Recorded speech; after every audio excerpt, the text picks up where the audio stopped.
Luchasaurus, and that's Jungle Boy. If you need to check out All Elite Podcast. We are the Lucha Brothers, and you listen All Elite Podcast. You know why? Hey, this is Cole Cabana. Check out the All Elite Podcast. All Elite. This is Sammy Guevara, the best ever. And you, yes you, need to go check out All Elite Podcast. Myself, the man with the huge effort arms, Brian Cage. You're watching the All Elite Podcast. Who better?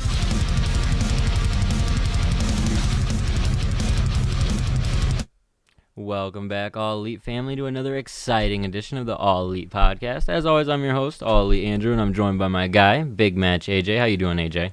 Doing all right. Trying to find my footing and what I want to be doing in 2021. Other than that, not much. How are you, man? I'm good, man.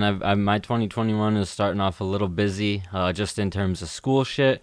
I think I mentioned on the last episode that I'm expecting my second child with Amanda in the next couple of weeks. So that's a busy time with everything going on.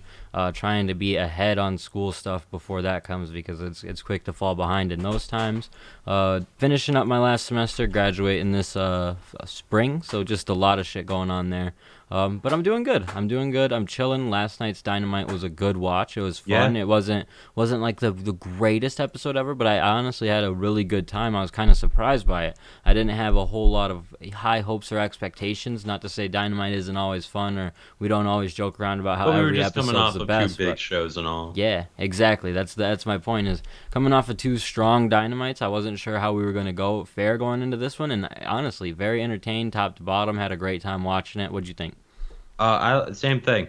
Like I was like being all depressed and shit, and my mind was totally taken off of it. So I feel like that's the trademark of a good show. Yeah, right. We always talk about how Dynamite can help us forget about some of the stuff that might be troubling us during the days.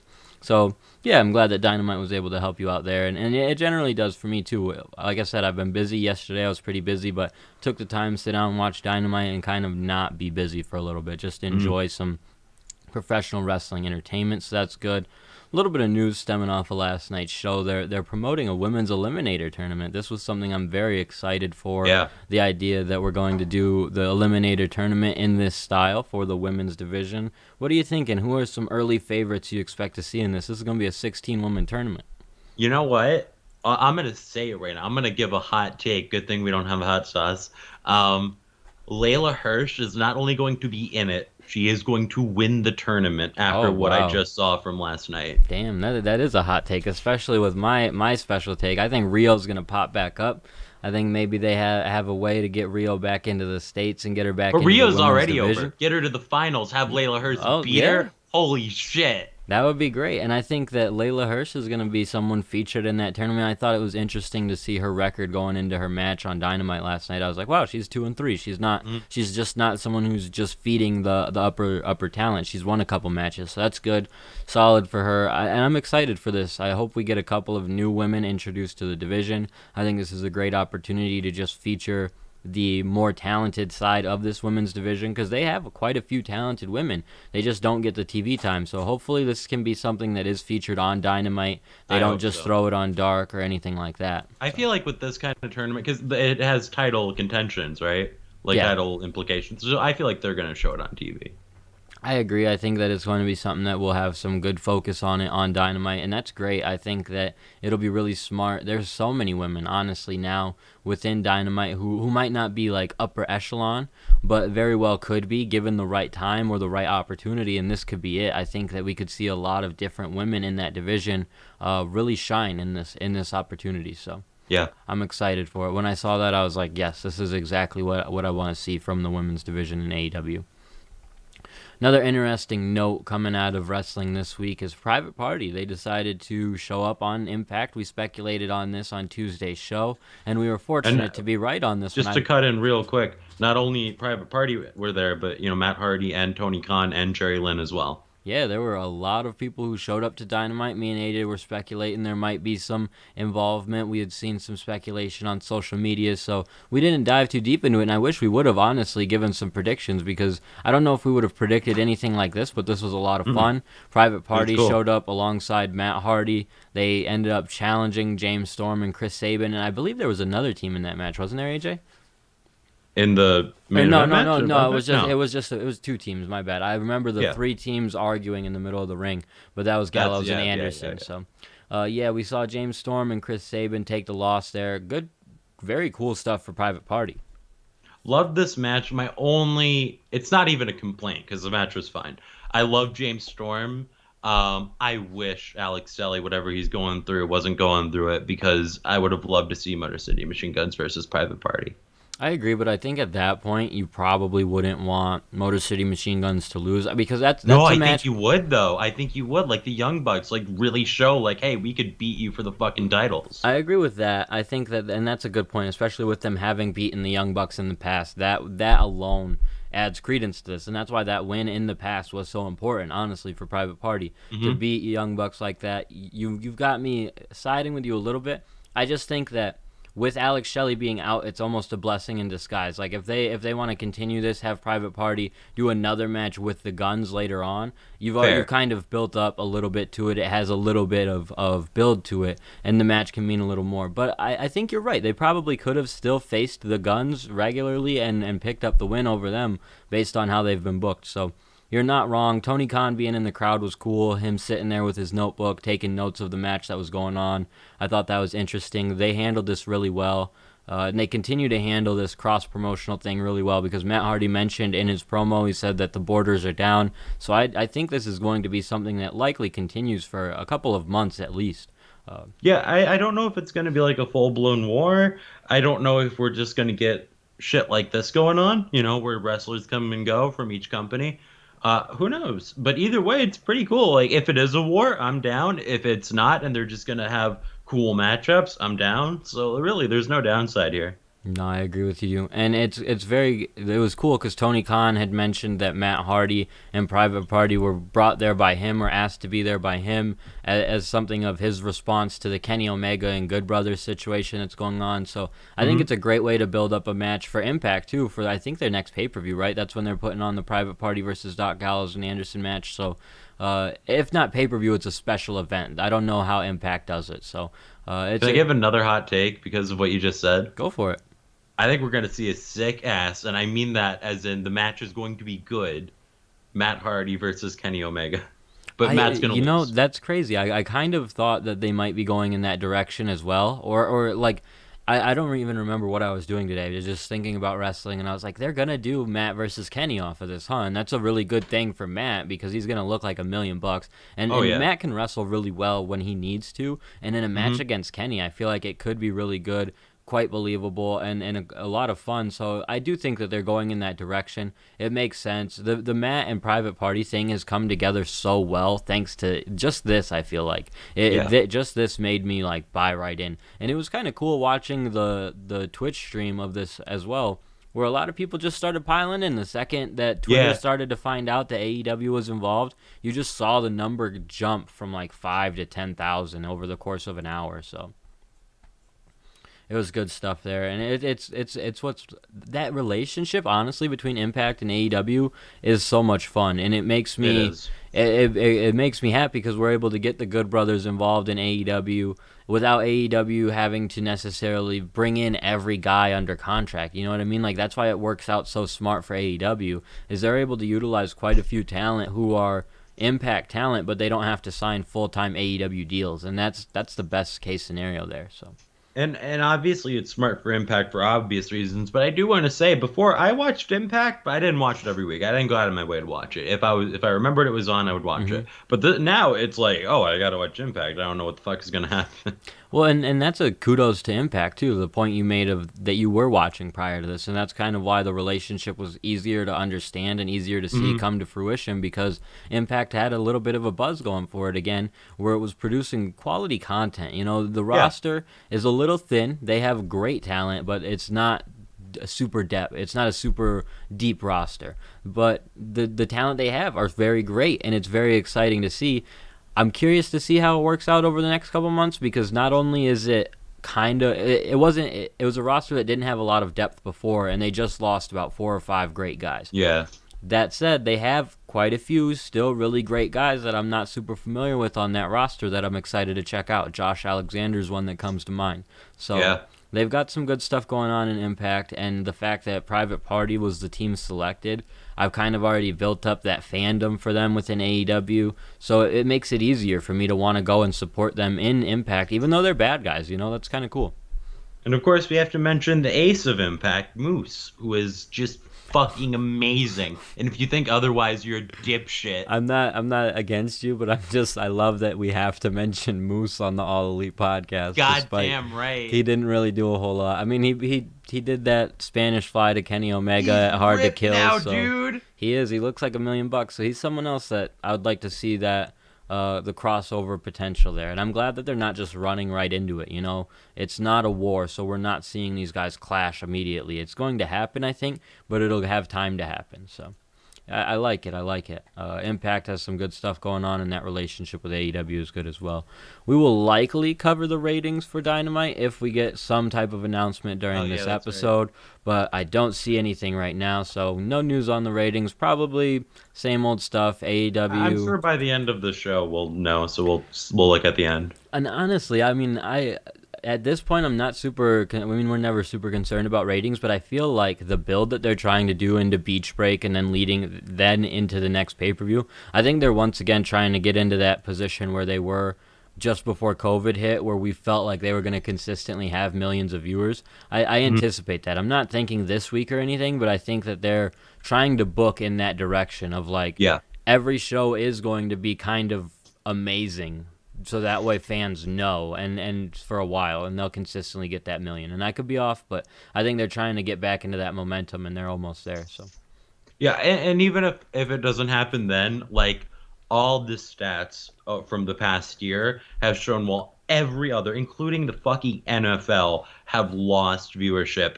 In some miracle, AEW has grown.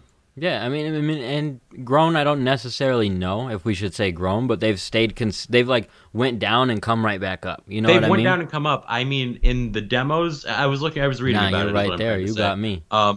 They have, for some reason, despite COVID, consistently gone up with people.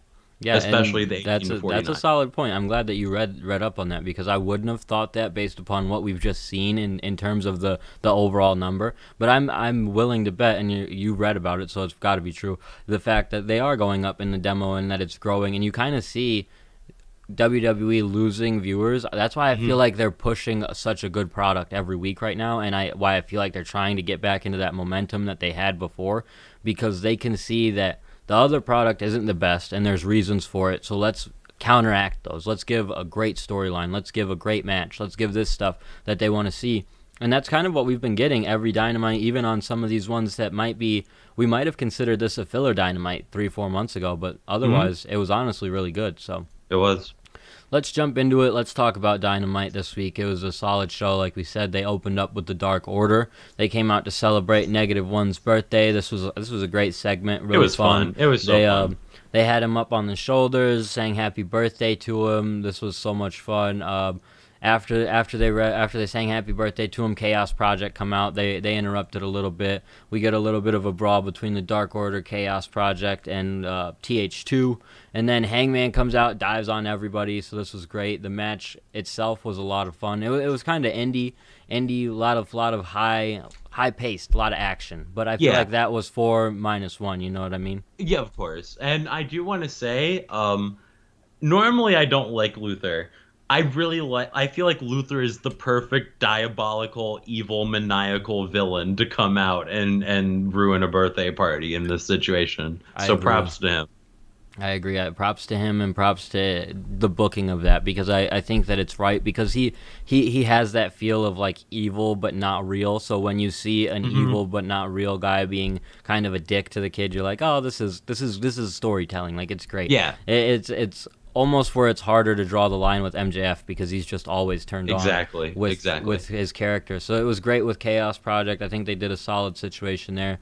The match itself, the only reason I mention it being super indie-rific is because I had read someone's review on it saying that it was once you go full indie, you never go back or something. I was like, I get your not love for those type of matches, but I loved it, and I feel like it was just meant for -1. You get the idea there. You want to have a high-paced match for the kid, and So, and the reviewer had noted that too. He wasn't hating. He was just mentioning how that's why it didn't get the best review from him. But Honestly, my point was gonna be it was like 6 minutes. Who gives a fuck? It was not bad for 6 minutes. no, and that's that really all was that was matters. never the point. And I think if you're getting that much time, you almost have to go full indie for it to be entertaining. Because it's harder to tell a story with that amount of time. So what they did with it was solid. It was a fun little match. Post-match, we had Brody Jr. -1 beating up Serpentico for a minute.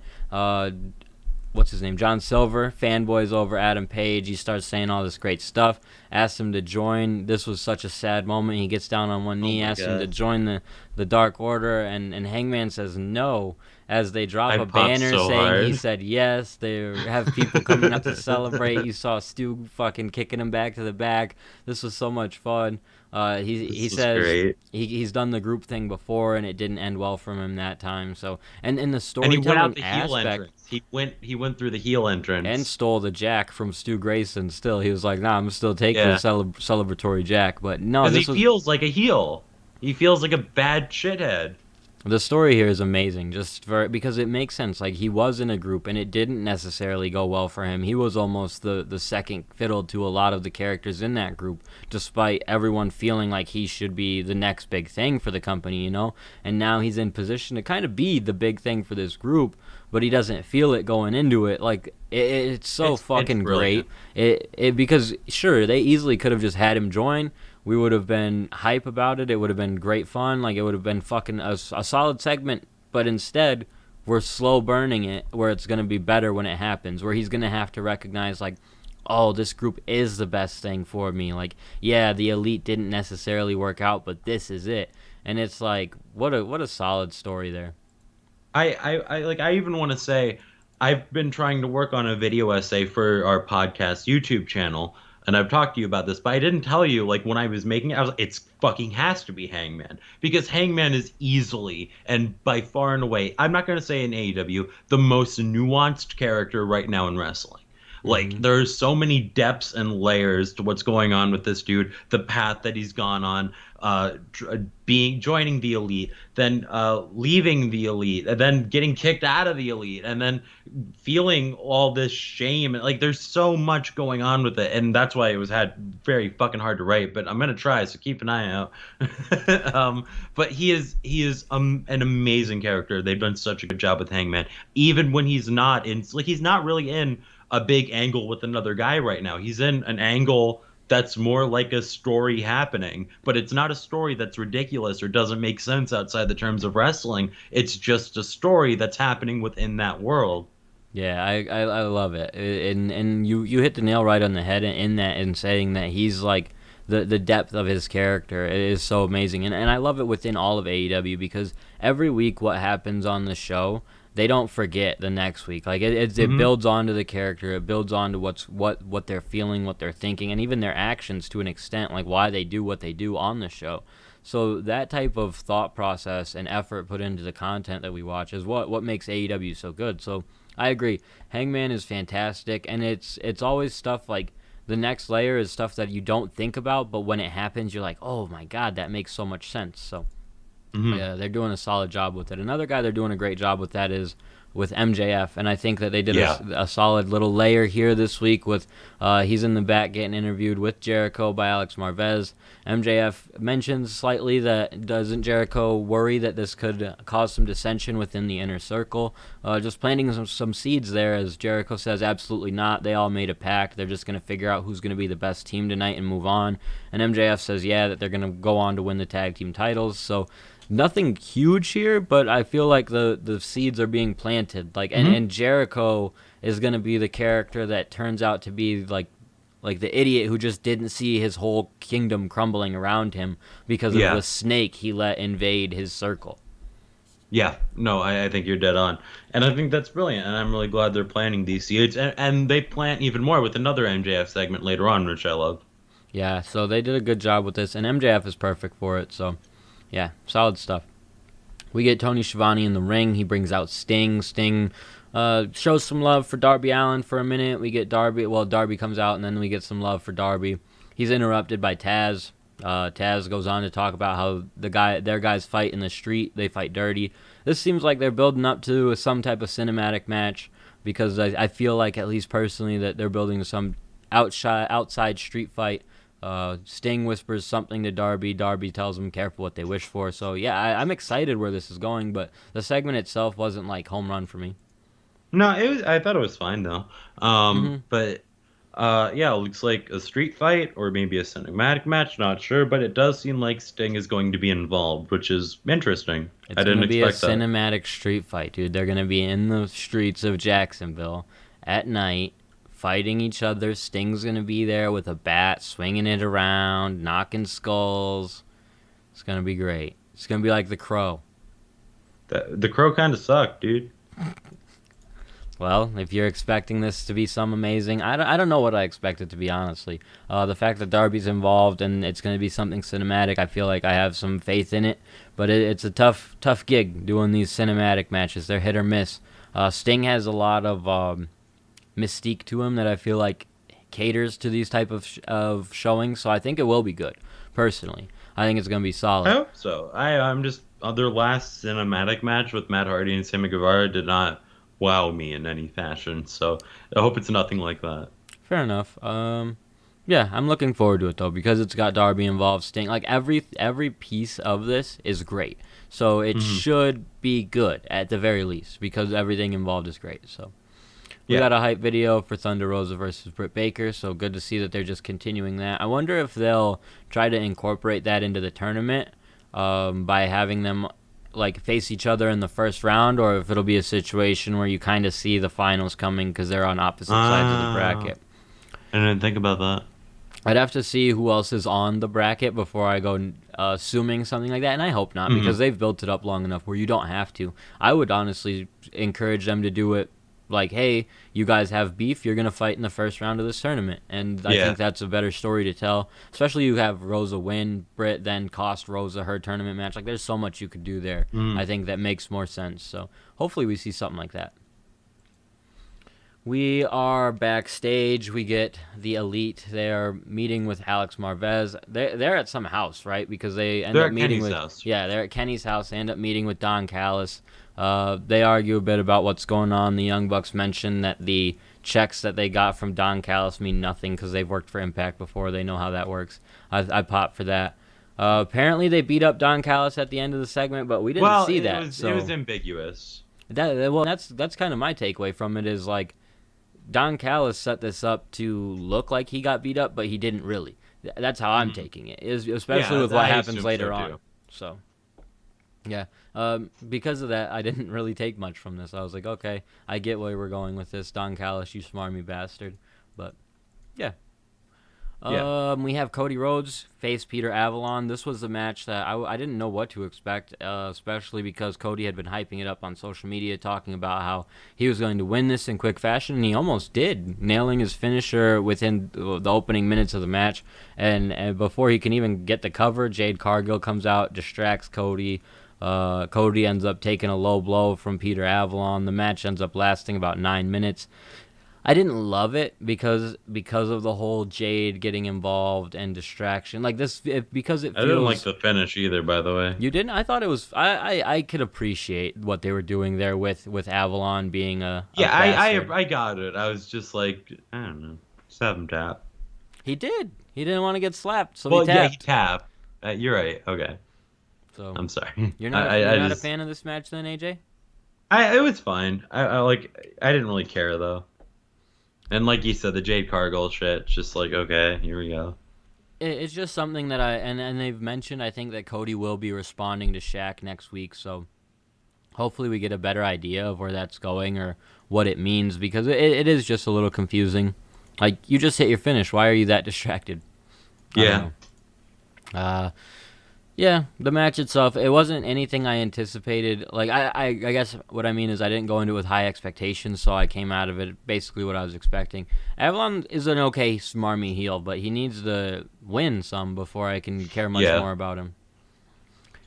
Back to the backstage, we have FTR talking about how they want the championship belts, but before they can get too much into it, the Jurassic Express come in. This is essentially to set up a match between Jungle Boy and Dax Harwood for next week.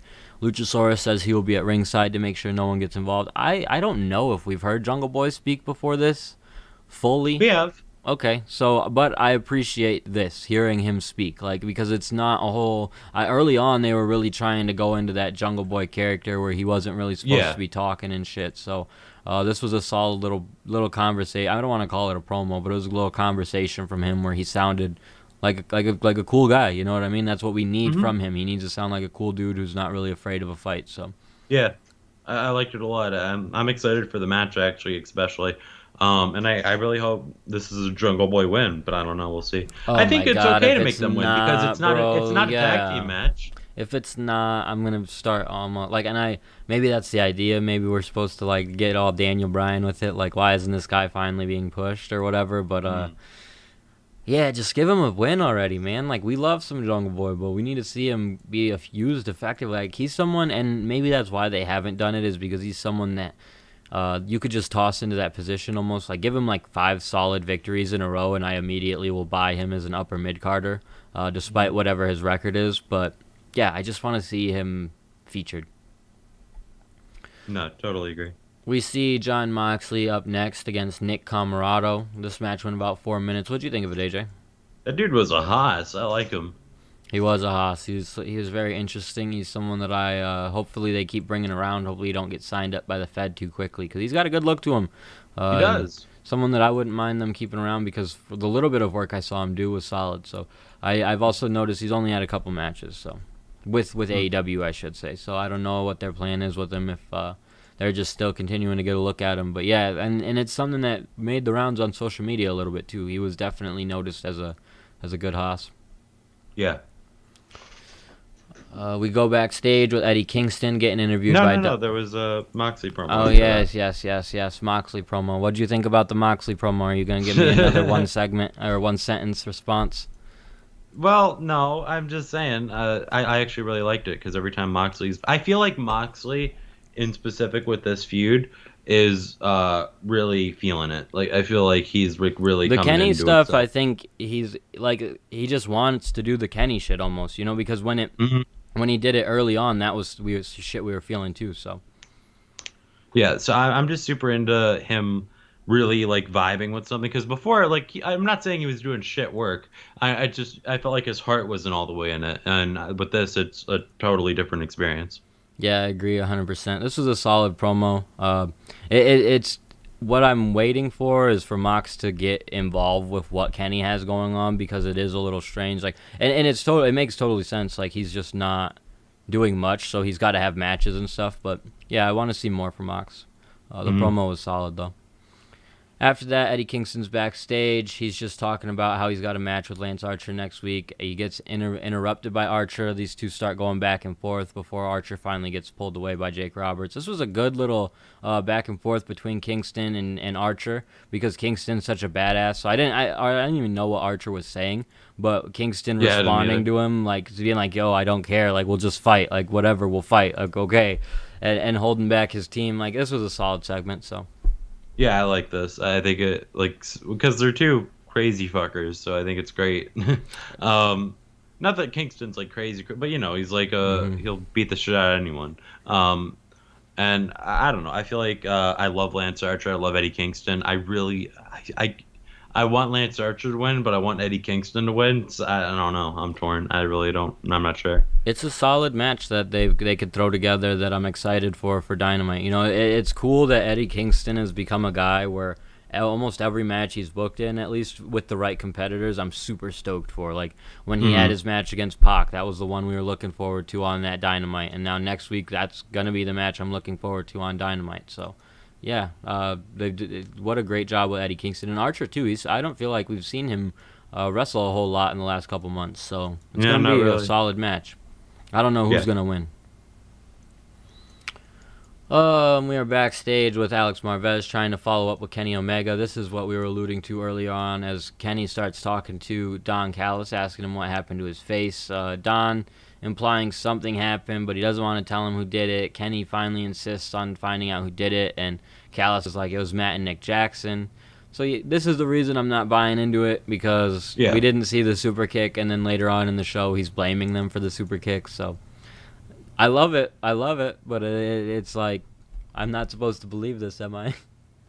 Oh no, I don't think you are. I don't think anyone is. But I think Kenny will, and that's the interesting part. I don't know. I guess this is going. I don't know what the fuck is going to happen, dude. And I love that. Like, I don't know. I know, like, the Young Bucks are probably going to fight the Good Brothers. I don't know, like, who's going to help the Young Bucks. It's not going to be Cody. Cody's doing this Shaq thing. So I don't know what's going to happen. Yeah, I'm with you there in terms of not necessarily knowing what's going down here.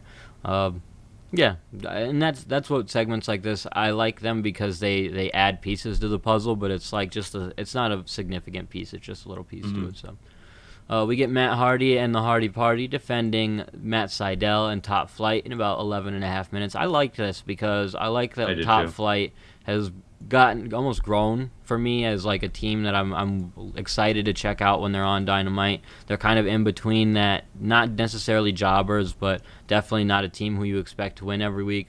And then Private Party looking so good on Impact the night before. Obviously knew what to expect, but yeah, this was good. I love this match. I really like heel Private Party, and I know they're kind of just doing matches, but like obviously it's rubbing off on them and that they're down to do it.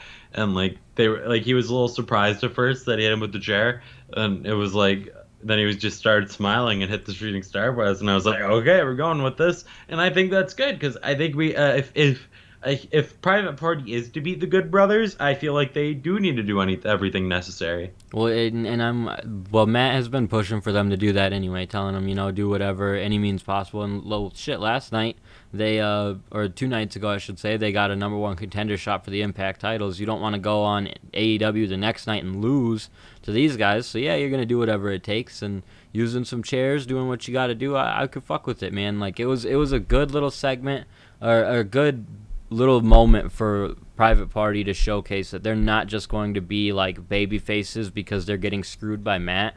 They're just going to embrace the situation and go on. And this was something else I had thought about with Matt Hardy and Private Party later. I was like, I could see them turning heel and beating him down or something, and then them being the bad guys and him being viewed as the good guys by fans. Like there's so many directions they could go with it that the way it was introduced, I don't think is how it's going to be at all. Like, they're not just going to be dorks who give up their money and are mad at him. I think they're just going to be dickheads.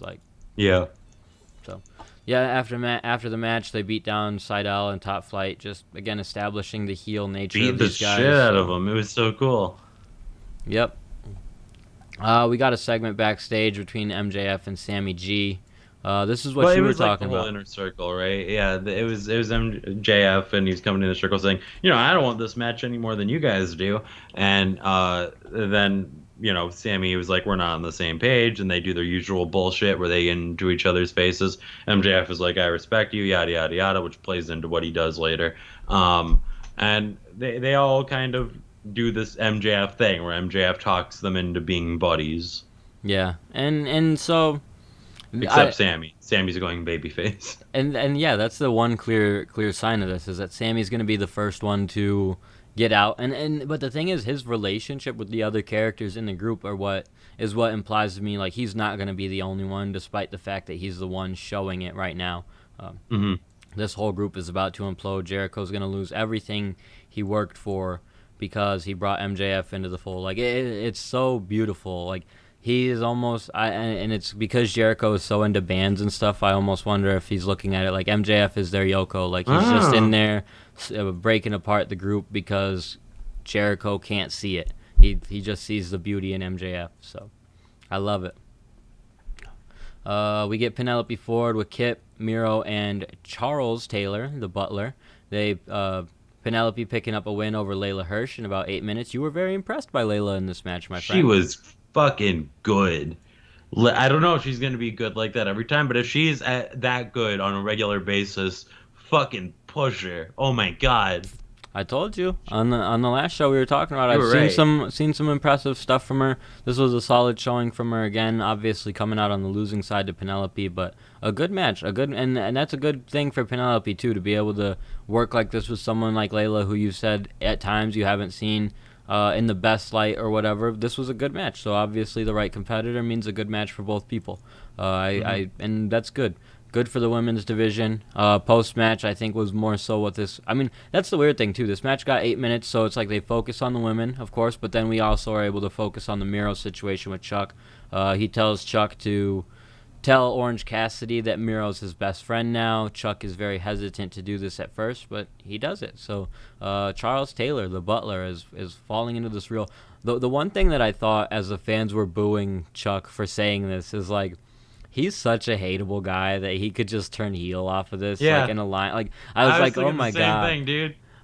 I was like, Chuck Taylor would have no problem being a heel asshole with Miro and Kip Sabian. Yep, because I'm like, and like they're booing him because he has to say it. I'm like, well, you guys are dickheads. He has to say it. You heard him tell him he has to say it, and you're still booing the guy. Like, but he's so booable. Like you just look at him. He and really is. Like, he's almost better. He's off the as kid a who heel. screamed Yeah. at children to make them cry at independent shows. He's an Right. asshole. So, this is, and I don't know if they're going that direction, but I could see it. Like we're supposed to feel bad for him at first, and then when it all comes to fruition or whatever, he ends up being a heel in the whole grand scheme of things. We'll see, but it's interesting too because he's only got a couple of weeks of this. I thought this was going to be a long, drawn out thing. The beach break is in just a couple weeks, and isn't that when his Butler thing is over? So this isn't so bad. No, it's not. I thought it was going to be way longer, like you did, and I'm very glad it's not going to be way longer because whatever they do, I'm kind of interested now in the wedding. I wasn't really before. Yeah, I agree. This adds a little bit of intrigue to that, and with it being shorter, like I'm okay with it. You know, it's just whatever. We get backstage with the Good Brothers and Kenny Omega. They're beating down Pentagon Jr. I feel like they are doing this to open up a spot for their match. Yep. Because I believe it's That is Kenny, exactly what they did. Kenny and the Good Brothers taking on, who was it supposed to be? Pentagon, Phoenix, Pac. and Pac, right? Yeah. So who? But it's not going to be Pentagon. It's going to be fuck.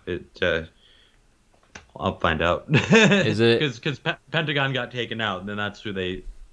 No, cool. Yeah, Split you go ahead, find that out, and I will talk about the main event real quick.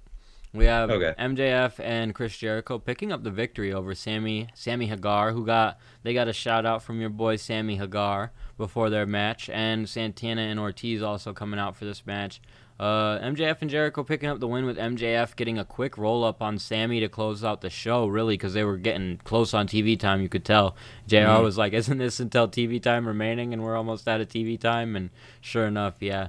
So this was a great match, honestly. I thought Hager and Sammy looked like $1 million. There was one second where I thought Jericho was about to die because the lion salt.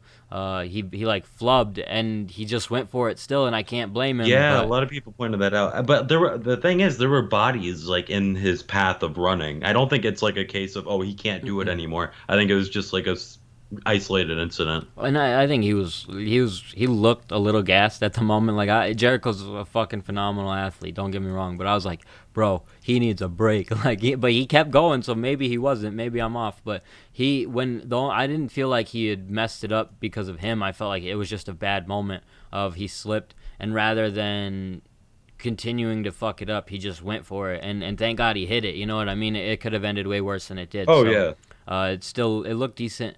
You could tell something went wrong, though. The match itself was fine, though. With MJF and Jericho winning, I see that they're building up to something. It's almost better that they had no TV time left because they didn't need to show any dissension or anything. Like, we have no idea what happened to close out that show. So, good stuff there. What do you think about the main event, AJ? Yeah, well, I couldn't find shit. Anyways, the main event was cool. I like you said, they were definitely this was moving fucking fast, which I didn't mind. I thought that added a cool element to it.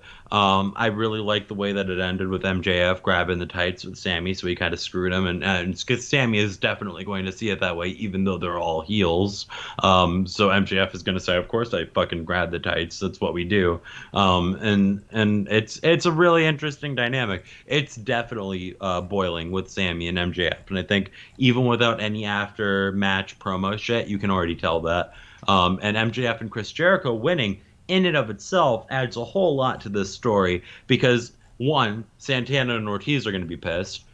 Jake Hager and Wardlow aren't going to give a fuck. And Chris Jericho and MJF are going to look like big fucking deals. And they're like, Chris Jericho's already the leader. He's already the guy who would presumably go after the world title. Now he's the guy who goes after the tag titles too. They're going to resent him for that. Yep, I think, and that was one thing that I took out of this, especially was like there's going to be resentment from this group from you or for you because you should be trying to elevate and push them as the superstars. Instead, you're taking the forefront of that position. Meanwhile, like I don't know, you were just the forefront of the singles position. Now you're taking over the tag team position. So yeah, I think this match was great. I think it did a great job at establishing like Sammy is definitely turning face sooner than later, I feel like, because of just some of the moves he was doing. Did you see his swanton where he fucking got so high up in the air and came like it was beautiful. I've never seen a swanton so beautiful. That was fucking amazing. Where I was like, this is great. Like the perfect fucking arch, and JR even like popped for it. Also, it was Jon Moxley. Jon Moxley is replacing Pentagon. Yes, sir. So, yeah, in terms of the main event, it was solid. They did a great job at putting it together. I think that the story coming out of it is very interesting, especially with the whole Jericho MJF situation. Curious to see how Sammy reacts to this, being beaten by a roll-up. And MJF, probably had the tights knowing MJF, so yeah. Yeah. So, and the funny thing is, it's not like it's a number one contenders match for the title. They're just the official team. The official team. Like, that's going to help anything. It's not. They're still not going to win any titles anytime soon. That's my takeaway, at least. The biggest hot take is I don't see this being like a long lasting situation for MJF and Jericho, akin to Kenny and Hangman. I think that it's almost a bait and switch because we just saw that like, oh, we could see it again. No, this is gonna implode very quickly. So yeah, and that's good. That's fun. So.